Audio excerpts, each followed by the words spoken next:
አንደበቱ የክርስቶስ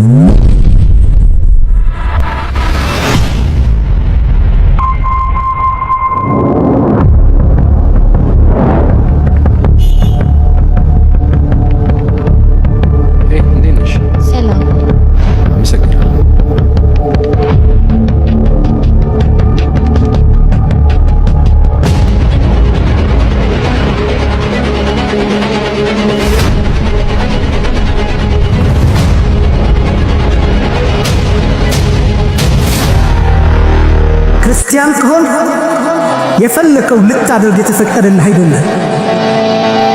ኃጢአት እንድትሰራ፣ እንድትረክስ፣ እንድትሰርቅ፣ ሰው እንድታሳድድ፣ እንድትገድል፣ እንድትሰድብ የተፈቀደልህ አይደለም። ለምን? አንደበትህ የክርስቶስ የቆሰለለት አንደበት፣ የተሞተለት አንደበት፣ በተቆረሰ ሥጋ የተማረከ የተገዛ የተዋጀ አንደበት። ሰላም ኦርቶዶክሳውያን፣ የምስራች ታላቅ የምስራችን ላበስራችሁ እነሆ ዛሬ ቪዲዮችን ሰብሰብ አድርጌ መርጬና አዘጋጅቼ ይዤላችሁ መጥቻለሁ። ሙሉ ቪዲዮና በአቀራረቤ ላይ ያላችሁን ሐሳብ አስተያየት ኮሜንት ላይ ጻፍ አድርጉልኝ። ቪዲዮ እንደምትወዱትም ስለማልጠራጠር ላይክ ማድረጋችሁን እንዳትረሱ። የመጀመሪያ እንግዲህ ይዤላችሁ የመጣሁት ቪዲዮ ሳምንቱን በስፋት ሲያነጋግር የነበረው እጅግ በጣም ተወዳጅነትን ያተረፈችው ስለ ሰላም ተስፋዬ የወጡ አዳዲስ ቪዲዮዎች አሉ። እነሱ ቪዲዮዎች ሰብሰብ አድርጌ ለእናንተ ይዤላችሁ መጥቻለሁ።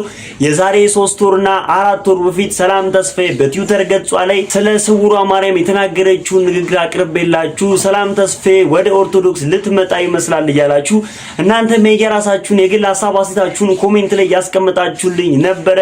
የተባለው አልቀረም። ሰላም ተስፋዬ ኦርቶዶክስን በይፋ መቀላቀሏን በሰሚነሽ ኪዳነ ምህረት ፎቶዎችንና ቪዲዮዎችን አንድ ላይ አድርጋ የምስራች ብላ መላው ኦርቶዶክሳውያንን የሚያስደስት ቪዲዮ ይዛ መጣለች። መጀመሪያ ግን ብዙዎች ሰሚነሽ ኪዳነ ምህረት ግቢዋን ረግጠው ልባቸውን መሻት በሙሉ እየተሞላላቸው ይገኛል። ብዙ ሰዎች ምስክርነታቸውን በተለያዩ ሶሻል ሚዲያዎች ላይ እያጋሩም ይገኛሉ። ከነሱ መካከል ብዙዎችን በእንባ ያራጨ አንድ ምስክርነት አለ። እሱን ቪዲዮ እንከታተልና ቀጣይ ሰላም ተስፋዬ ዙሪያ የወጡ አዳዲስ ቪዲዮዎችን በሙሉ የምንመለከትም ይሆናል ማለት ነው። አንቺ ደግሞ ልጆችን ከሞት አስነሻለሽ አልኳት፣ አስነሳቻቸው። ከ10 ዓመት በኋላ ነው ልጅ ያገኘሁት።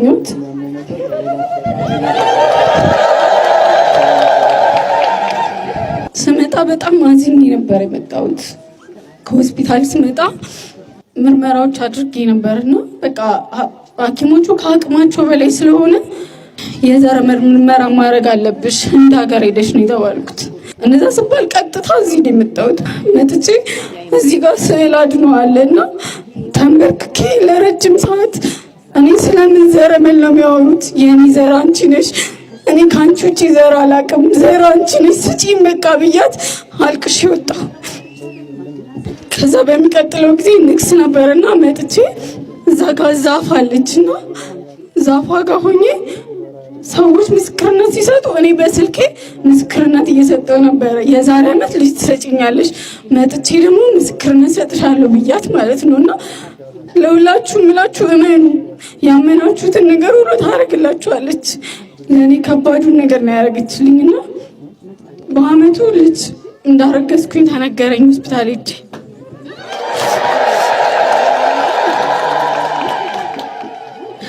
አንድ ልጅ ነው የጠየኳት፣ እኔ መንታ አደረገችልኝ።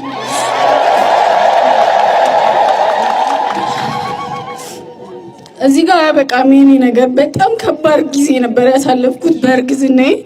በጣም ከባድ ጊዜ ነበር። ያው ታውቃላችሁ ሴቶች 3 ወሩ ድረስ ከባድ ነው። እሱ እንዳለ ሆኖ ግን 4 ወር 5 ወር ላይ በጣም ከባድ ጊዜ ነበር ለኔ። የመጀመሪያዬ ነው፣ ምንም ነገር አላውቅም። ሌሊት ላይ የምትጀመረኝ 5 ወር ነው። በደንብ እንድታዳምጡኝ ነው የምፈልገው። 5 ወር ላይ የምትጀመረኝ በጣም ከባድ ነበረ። ሌሊት 7 ሰዓት ላይ ነው ምጥ የጀመረኝ። እኔ አላውቅም ምጥ ምን እንደሆነም አላውቅም። በ5 ወር ደግሞ እንደዚህ አይነት ነገር የለም። ለካ ማህፀኔ ከፍቶ ነው፣ ደም ፈሰሰኝ። በጣም ነው የደነገጥኩትና ባኞ ቤት ውስጥ ገብቼ ተንበርክኬ እናቴ ምንድነው ማየው እንዳልዋረድብሽ እባክሽን ሸፍኝኝ አልኳትና ከዚህ ወሰድኩት የቅቤ እምነቷን እንዳለ ሆዴን ማህፀኔን ሁሉ ተቀባባሁት። በቃ ማህፀኔ ከፍቷል ግን ተኛውኝ። ጠዋት ነው ሆስፒታል ሄድኩት። ሆስፒታል ሲሄድ እንግዲህ ባለሙያዎች ካላችሁ ታውቃላችሁ 3 ኢንች ከፍቷል ማጸኔ። ከዛ በቃ ዶክተሩ ምንም ማድረግልሽ ነገር የለኝም ግን በቃ እንሞክር እግዚአብሔር ይረዳናል ጸልዩ አለን። ከዛ ተሰፋው ማጸን መቋጠር ይባላል። ማጸኔ ተቋጠረልኝ። 5 ወር ላይ ነው ይሄንን የምነግራችሁ። እያለ በጣም ከባድ ሆነ። ሆስፒታል ነው ያሳለፍኩት። 6 ወር ላይ ልጆቼ ተወለዱ። እንድታዳምጡኝ የፈለኩት ለዚህ ነው። የእግዚአብሔርን ተአምር፣ የእግዚአብሔር ማዳን፣ እግዚአብሔር ካለ ምንም ነገር እንደማይቆም እንድታውቁ ነው ፈልገው። 6 ወር ላይ ልጆቼ ተወለዱ። ሲወለዱ 1 ኪሎ አይሞሉ 665 ግራም እና 750 ግራም ናቸው። ማለት ለማየት እንኳን ይከብዳሉ፣ እንኳን ሰው ይሆናሉ ብሎ ለማሰብ። እግዚአብሔር ግን ተአምረኛ ነው። እመቤቴ ማርያም ትችላለች። ልጆቼ 3 ወር ሙቀት ውስጥ ቤታቸው ሄዱ። ወደ ቤት ወሰድኳቸው። እልል ብላቸው አመስግኑ።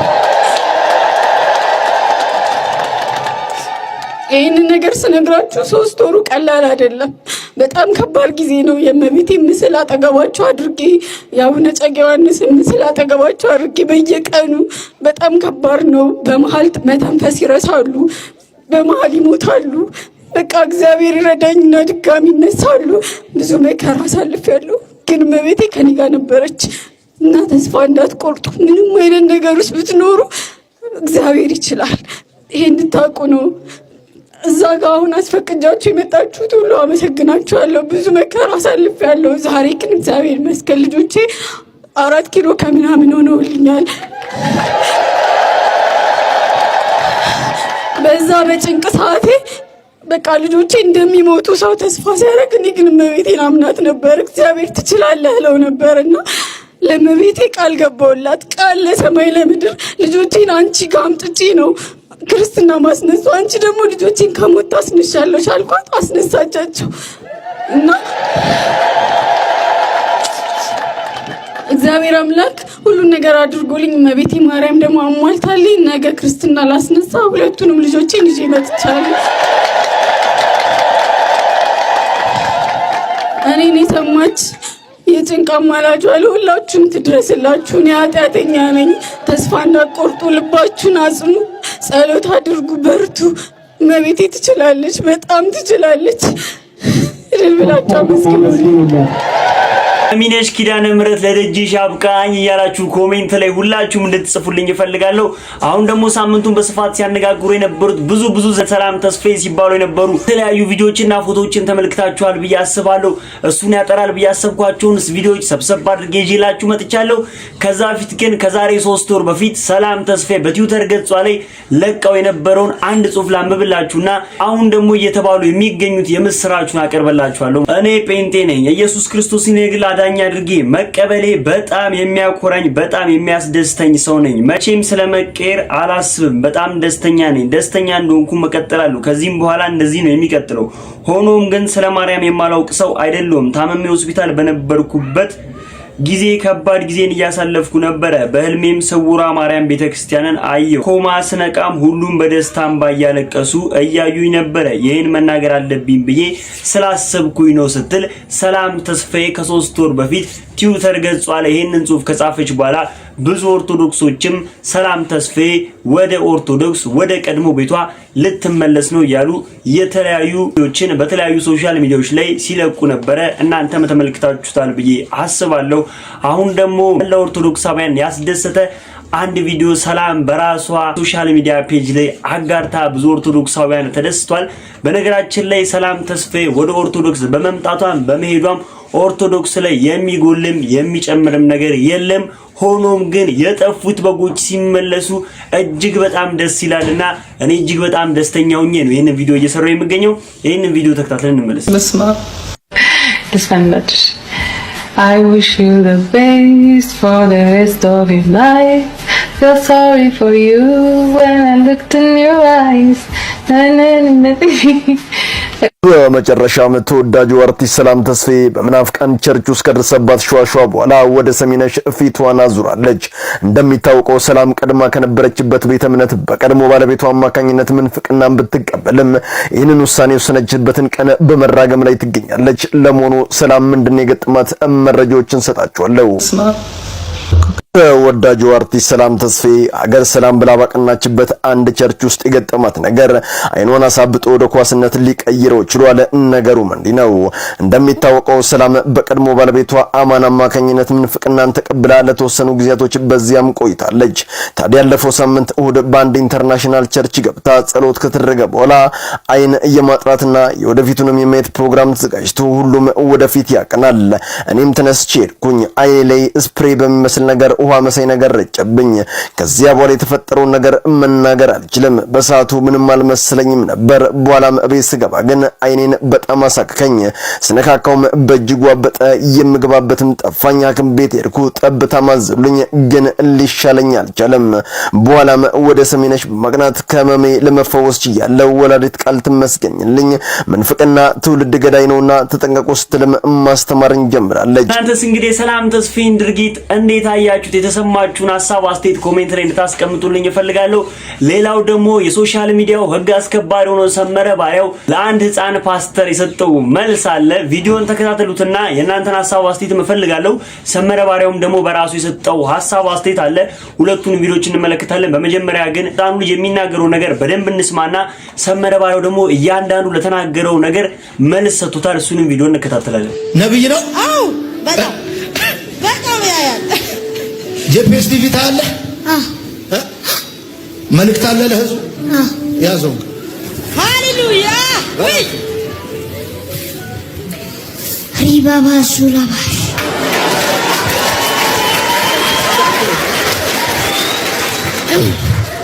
አጠገባችሁ ነው ያለው ሰው እንደዚህ በሉት፣ ችግር በሉት፣ ወደቀ በሉት፣ መከራ በሉት፣ ወደቀ በሉት፣ ህመም በሉት፣ ወደቀ በሉት፣ ሸክም በሉት፣ ወደቀ በሉት። ራባባ ሹላባ ዙላማ ኢያሱ የእስራኤልን ሕዝብ ይዞ ኢያሪኮን 7 ቀን 7 ጊዜ ዞረ። በሰባተኛው ቀንም ራባባ ዞለ እንዲህ አላቸው፣ እግዚአብሔር ከተማ ሰጥቷችኋልና። ራባባሽ እግዚአብሔር ከተማ ሰጥቷችኋልና በኃይል ጮኸ። እነሱ በኃይል በጮኸ ጊዜ የኢያሪኮ ግንብ ፍርስራሽ ሆነ። ዛሬ በኢየሱስም ከፊታችሁ የቆመ የትኛውም ግድግዳ በኢየሱስም ከፊታችሁ ይወድቃል።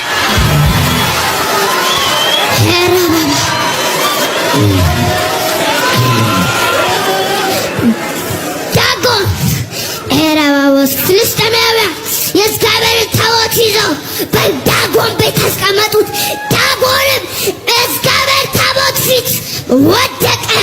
ዛሬ በኢየሱስ ስም ራባባ ዙላባ ካንዳ ሂታ ባባባ ከፊታችሁ የቆመ ሪባባስ ከፊታችሁ የቆመ የትኛው አላሳልፍ ያላችሁ ትከሻ የተረካካችሁ ዛሬ ከፊታችሁ ይወድቃል። ሆኔ ማንዳዙካ ጎልያድ የእስራኤልን ሕዝብ 39 ቀን ራባባስ ያስጨንቃቸው ነበር። ዳዊት በመጣ ጊዜ ግን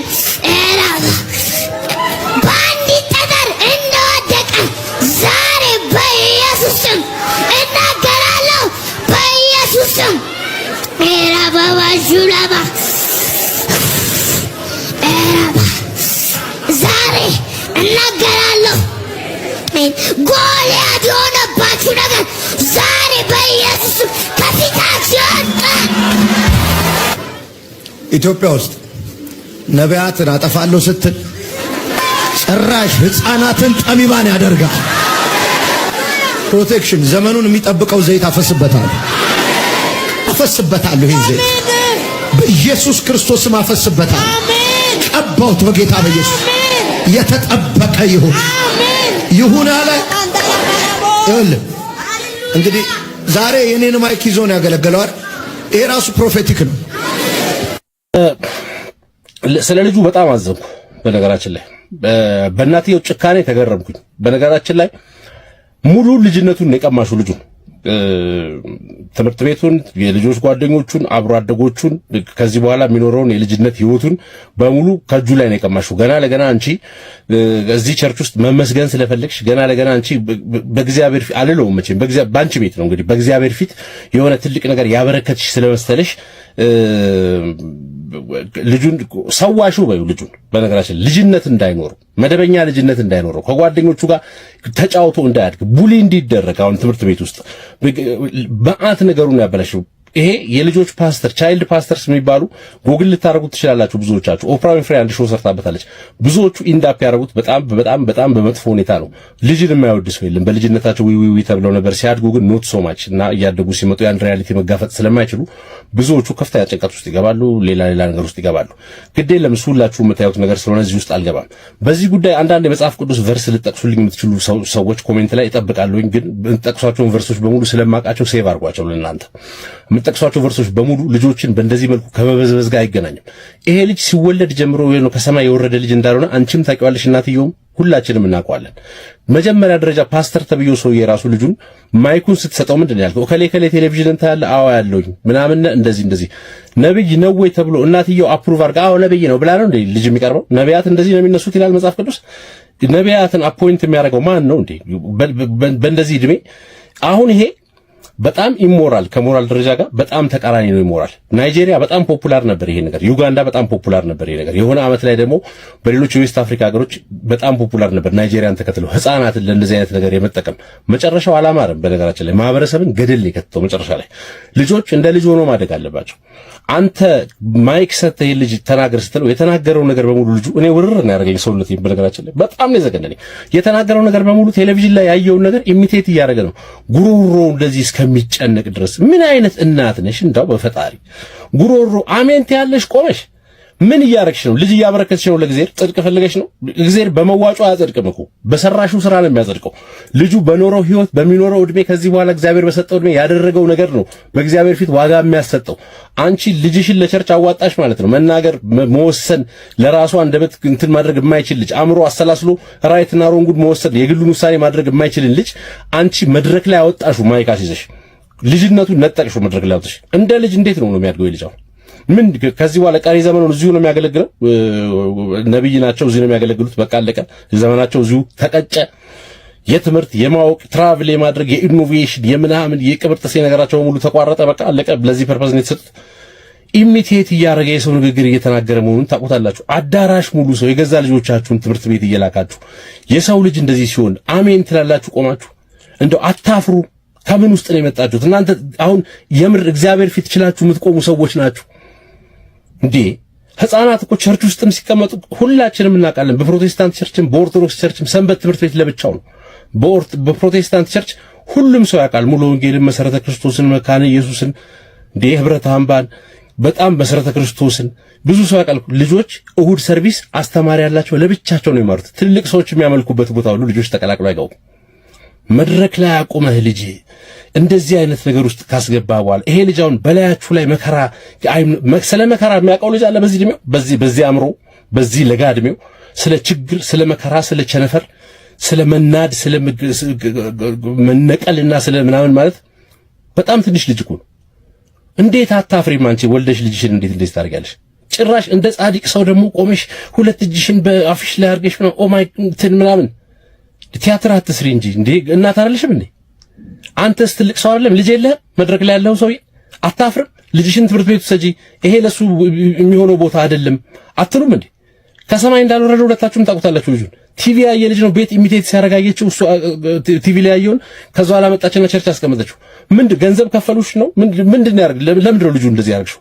በዓለም አቀፍ ደረጃ እዚህ ሀገር ውስጥ ያላችሁ የህግ ሰዎች እንዴት ዝም አላችሁ? የናይታችሁ ምን አይነት ግን ሆዳሞች ናችሁ? ግን ለራሳችሁ ያደራችሁ ሰዎች ናችሁ። ግን በዓለም አቀፍ ደረጃ እኮ በተባበሩት መንግስታት የህፃናት ኮንቬንሽን ልጆችን እንደዚህ አይነት ነገር መጠቀም አይቻልም።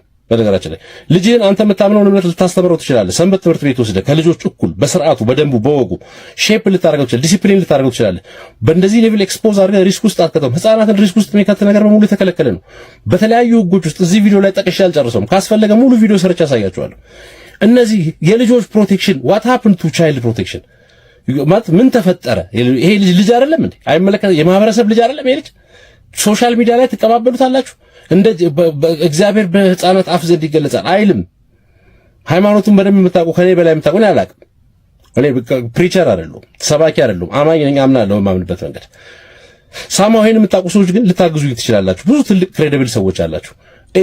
እነዛ የመጽሐፍ ቅዱስ ቨርሶች ህፃናትን በእንደዚህ መልኩ ተጠቀሟቸው የሚሉ ቨርሶች አይደሉም፣ የሉም፣ ሆነው አያውቁም። ምን አይነት ስራ ነው እየሰራችሁ ያላችሁት?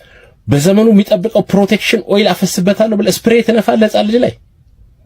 ኧረ እፈር እንዴ! ልጆች አሉ እኮ አንተ መቼም ይኖረዋል፣ ትልቅ ሰው ነህ። ምን አይነት ስራ ነው እየሰራችሁ ያላችሁት? ይዘገንናል በጣም። ማህበረሰብን ተስፋ ያጨልማል እንደዚህ አይነት ነገር። ልጆች እንደ ልጅ ነው ማደግ ያለባቸው። ልጅ ሆነው ከልጆች ጋር ተጫውተው ተረት ተነግሯቸው እንትን ብለው ይሄ ልጅ በዚህ እድሜው እንደዚህ ከሆነ ምን ለምን ነው ተረት የምንነግረው? ለነብይ ተረት ልንገር እንዴ? አሁን እንትና ነበሩ አንድ አንበሳና አንድ ድብ አለ ልበለው እንዴ? ስለ ጎልያድና ስለ እንትና ቢብሊካል ቨርስ እያስተማረ የእውቀት የመጨረሻው እኮ ነው መጽሐፍ ቅዱስ። ስለዚህ በዚህ ልጅ እድሜ ካለ እግዚአብሔር እንዲያርጉታል ከተባለ ስለዚህ ኦርዲናሪ ልጅ አይደለም ማለት ነው። ትምህርት ቤትም እንዳትልኪው በነገራችን ላይ መደበኛ ልጅ አይደለም። እውቀት አይፈልግም።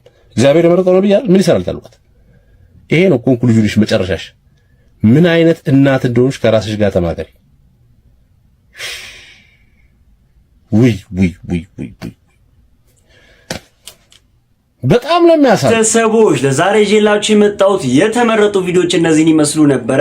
እንደወደዳችኋችሁ አልጠራጠርም። ቪዲዮ ላይክ ሳታደርጉ የጀመራችሁም ላይክ ማድረግ እንዳይረሳ። ሀሳብ አስተያየታችሁን ወንድሜ ምክራችሁን ኮሜንት ላይ አስቀምጡልኝ። ቀጣይ በተመረጡና አዳዲስ ቪዲዮዎች እስከምንገናኝ ድረስ ቸር ሰንብቱ። እወዳችኋለሁ።